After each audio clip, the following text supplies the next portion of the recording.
Olá! Nós vamos dar início ao estudo das projeções, que é a base do desenho técnico. A geometria descritiva, que é a base do estudo das projeções, tem como objetivo representar em um plano as figuras do espaço, a fim de poder resolver os problemas relativos a essa figura. Nesse primeiro exemplo, nós temos uma imagem bidimensional. Temos aqui a altura e a largura. Na imagem tridimensional, nós adicionamos a informação sobre a profundidade ou o comprimento da peça. Quando a gente fala em estudo de projeções, a gente tem que ter claro essa sequência lógica, formada pelo observador, pelo objeto e pelo plano de projeção. Do observador vão partir as projetantes que passam pelo objeto e formam a projeção desse objeto no plano de projeção. Os tipos de projeção. Nós temos dois tipos de projeções, basicamente. A projeção cônica ou central, que é quando o observador está a uma distância finita do objeto e do plano de projeção, e a cilíndrica ou paralela, que as projetantes são paralelas entre si, mas o observador está a uma distância infinita. Dentre a cilíndrica ou paralela, o que vai nos interessar mais são as ortogonais. Por que ortogonais? Porque as projetantes elas vão passar pelo objeto fazendo um ângulo de 90 graus com um plano de projeção. Em relação ainda aos planos de projeção, a gente vai observar aqui que nós vamos ter o plano de projeção vertical e o plano de projeção horizontal, basicamente. Esses planos de projeção se interceptam formando o que a gente chama de linha de terra. E a linha de terra, por sua vez, vai subdividir esses planos de projeção. Então, aqui a gente vai ter o plano de projeção vertical superior, o pilinha superior, o plano de projeção vertical inferior, o pilinha inferior, o plano de projeção horizontal anterior, o pi anterior, e o plano de projeção horizontal posterior, que é o pi posterior. Essa subdivisão, esses espaços formados pelos planos de projeção, a gente vai denominar de diedro. E eles vão ser numerados sequencialmente no sentido anti-horário. Então, aqui a gente tem o primeiro diedro, o segundo diedro, o terceiro diedro e o quarto diedro. Para que a gente possa trabalhar com as projeções, ou seja, trabalhar bidimensionalmente, a gente vai rebater um plano sobre o outro, formando o que a gente chama de épora. Então, aqui a gente tem o rebatimento do plano horizontal sobre o plano vertical. Então, essa parte aqui do plano horizontal posterior rebate sobre o plano vertical superior. E essa parte do plano horizontal anterior rebate sobre o plano vertical inferior. Nessa terceira imagem, aqui, a gente tem a representação da linha de terra e dos planos correspondentes em épora. O estudo do ponto. Ainda com relação aos diedros, a gente pode estudar os pontos e as suas respectivas projeções. O ponto A representa a posição no espaço no primeiro diedro. A gente ainda pode observar aqui que, para representar um ponto no espaço, a gente tem que ter as coordenadas desse ponto. E as coordenadas vão ser abscissa, afastamento e cota. A abscissa é a distância de um ponto, ou do alinhamento desse ponto, em relação à origem da linha de terra. A gente determina a origem de terra como um zero. Então, a gente vai ter aqui a abscissa. O afastamento é a distância do ponto em relação ao plano vertical. E a cota é a distância do ponto em relação ao plano horizontal. Então, a gente tem abscissa, afastamento e cota. Então, o ponto A representa a posição de um ponto no espaço no primeiro diedro, e aqui a épura. Lembrando que essa épura aqui é para afastamento positivo e cota positiva. No segundo diedro, a gente vai ter um afastamento negativo e cota positiva. Aqui é a representação da épura no segundo diedro. No terceiro diedro, representado pelo ponto C, a gente vai ter um afastamento negativo e uma cota negativa. E no quarto diedro, representado pelo ponto D, a gente vai ter um afastamento positivo e uma cota negativa. O estudo da reta e das figuras planas. De uma forma mais objetiva, a gente vai estudar agora o comportamento das retas e das figuras planas em relação aos planos de projeção. Quando a gente tem um segmento de reta paralelo ao plano de projeção, a gente tem uma projeção correspondente à verdadeira grandeza desse segmento de reta. Agora, quando o segmento de reta é oblíquo em relação ao plano de projeção, a gente não tem mais a projeção como verdadeira grandeza desse segmento de reta. Vejam que aqui, ó, a projeção do ponto B e a projeção do ponto A, esse segmento de reta aqui não corresponde à medida da reta. Quando a gente tem uma reta ortogonal ao plano de projeção, esse plano de projeção acaba tendo como projeção desse segmento de reta um ponto, né? Que na verdade são as projeções desses vários pontos que compõem esse segmento de reta.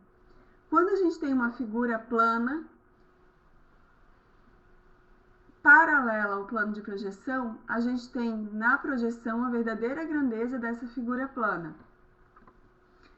Quando a gente tem uma figura plana oblíqua em relação ao plano de projeção, a gente tem em projeção uma figura plana que não corresponde à verdadeira grandeza dessa figura plana original aqui. E quando a gente tem uma figura plana ortogonal ao plano de projeção, a gente tem como projeção dessa figura plana apenas uma reta, ou melhor, um segmento de reta. Nessa imagem, a gente tem a exemplificação da onde vem, da origem da simbologia da indicação do primeiro diedro e do terceiro diedro, modelo europeu e modelo americano de representação. Então, aqui a gente vai trabalhar no primeiro diedro. Então, vejam que eu tenho essa imagem aqui, que origina essa representação, a vista dela no plano vertical e a vista dela no plano horizontal.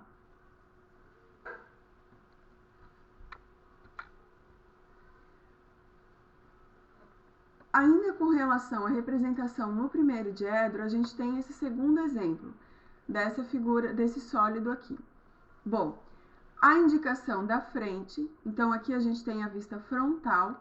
Vejam que essa face aqui, ela está paralela ao plano de projeção, que está posterior. Lembrando daquela lógica, daquela sequência lógica que a gente viu lá atrás. Então, aqui a gente tem uma figura plana paralela ao plano de projeção, que vai ter sua projeção em verdadeira grandeza. Essa face aqui, ela está oblíqua em relação ao plano de projeção. Portanto, a representação dela em projeção não vai se dar em verdadeira grandeza. A vista lateral esquerda, ela vai se dar no plano lateral direito. Então, a vista lateral esquerda vai ser representada aqui. Perceberam que apareceram umas arestas tracejadas? Essas arestas tracejadas, elas representam as vistas ocultas. Então, aquelas vistas que não estão num primeiro plano de vista. Essa vista, essa aresta aqui, ela representa essa aresta aqui e essa aresta aqui, que estão posteriores a essa face. Então, quando eu represento a vista lateral esquerda, eu faço o contorno da vista e em intracejado aquelas arestas que estão ocultas, que existem, mas que não estão nessa face aqui. A mesma coisa vai ocorrer na vista inferior, na vista posterior e na vista lateral esquerda, como a gente vem falando. Agora imaginem, né, para obter essas vistas inferior, superior, que eu envolva esse meu sólido com uma caixa formada por planos de projeção. Aqui a gente vai começar com 3 planos de projeção. Por quê? Nem sempre é suficiente 2 planos de projeção para representar as vistas de um determinado objeto. Então, às vezes, faz-se necessário eu utilizar mais de 2 planos de projeção, que é esse caso aqui. Então, aqui eu tenho um plano de projeção vertical, um plano de projeção horizontal e o plano de projeção lateral. Então, essas faces aqui, elas vão representar a face do sólido lateral esquerda. Se aqui eu tenho a frente, aqui eu tenho a face esquerda, a face direita, a superior, a inferior. Então, essa face esquerda vai se dar no plano de projeção direito. A face superior vai se dar em projeção no plano inferior e a frontal no plano de projeção posterior. Quando eu abro esses planos de projeção formando a épura, eu tenho esse resultado aqui: frontal, superior e lateral esquerda. Essa mesma figura vem repetida aqui, agora com cores, para melhorar a compreensão de vocês. Vejam que aqui eu tenho a face frontal, que vai se dar no plano posterior. Lembrando daquela lógica: observador, objeto, plano de projeção. Agora, para fazer a vista lateral esquerda, eu mudo o observador de posição e posiciono ele aqui. Ele olha para o objeto e forma a projeção no plano lateral direito. Então, eu tenho a vista lateral esquerda formada no plano lateral direito. E em azul piscina aqui eu tenho representadas as faces superiores, que vão se formar em projeção no plano inferior. Compreenderam? Quando eu rebato esses planos, quando eu abro essa caixa de plano de projeção, eu tenho a formação da épura. E aqui, pessoal, acrescentando uma informação, eu consigo corresponder às medidas desse meu objeto quando eu estudo ele em épura. Por quê? Vejam que as alturas no plano vertical e no plano lateral, elas se correspondem. Então, eu consigo fazer uma associação aqui de medidas de altura. A largura eu consigo associar em relação ao plano vertical e em relação ao plano horizontal. E essa medida aqui eu consigo transferir por meio do compasso, ponta seca do compasso aqui, a abertura correspondente a essa medida, eu consigo transferir para o plano lateral. Agora, eu consigo obter as outras vistas associando àquela caixinha que inicialmente tinham 3 planos de projeção, mais planos de projeção formando um cubo. É como se eu envolvesse esse meu sólido num cubo formado por planos de projeção. E a épura vai corresponder à abertura desse cubo formado por planos de projeção.